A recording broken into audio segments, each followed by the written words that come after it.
This is our plyometric warm-up that could also be used before a run. It acts as a way of priming our body to do plyometrics, but it could also be a workout in itself, and it could be a good preparatory workout before performing plyometrics if you're not quite ready to start them yet. Starts off with our hinge and reach. So here we're trying to get them hips back, load the hamstrings, and then reach up to the sky, pushing right through the big toe. Second up, we've got our squat pulse. So lowering into that squat position. It doesn't have to be too low, but from that bottom position, you're going to pulse into the squat 3 times. Main focus here is to be nice and elastic and springy. Then we've got our leg swings from the front and the side. I like to perform these on the ball of my foot. That way I'm not worried about kicking the floor, but also it gets the ankle and the calves nice and prepped as well.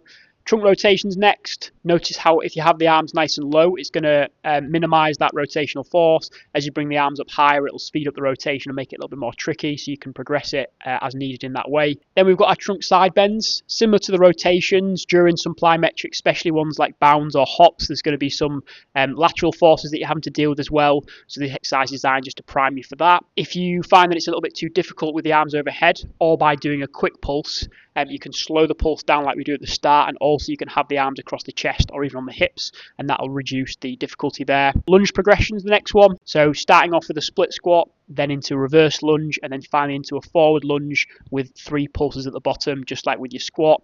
This one just getting used to dropping that shin forwards, and again nice and elastic here. Single leg hinge following that one. So here we're looking to again load the hips, load the hamstrings, but this one obviously biasing one side at a time, starting off with our split stance, and if that's manageable, then building into our single leg into a hip lock, using the wall for assistance there. Next up, we've got our lateral lunge progression. So now just getting into our lateral movements, prepping us for things like lateral bounds. From here, we're starting off just with a lateral squat, then working into our lateral lunge, and finally going from lateral to crossover lunge. And again, you want to perform this in progression-like manner. So you're starting on one. Once that's competent, then moving to the next one. Next up, we've got our active plant. So this is to create pre-tension at the ankle, ready for ground contact when performing plyometrics. When you're doing things like pogo jumps or hops, you want to try and pull the foot up towards the shin. Again, this creates that pre-tension. So this active plant watch just helps us to understand and perform this in a slightly slower context, but get our brain sort of understanding what we need to do when we actually perform the plyometrics. Finally, we finish off with our skipping drills. So the idea with these ones is just to get us nice and loose, get us to move dynamically, bring the arms into it a little bit more. Ultimately, when you're doing plyometrics, it's a quick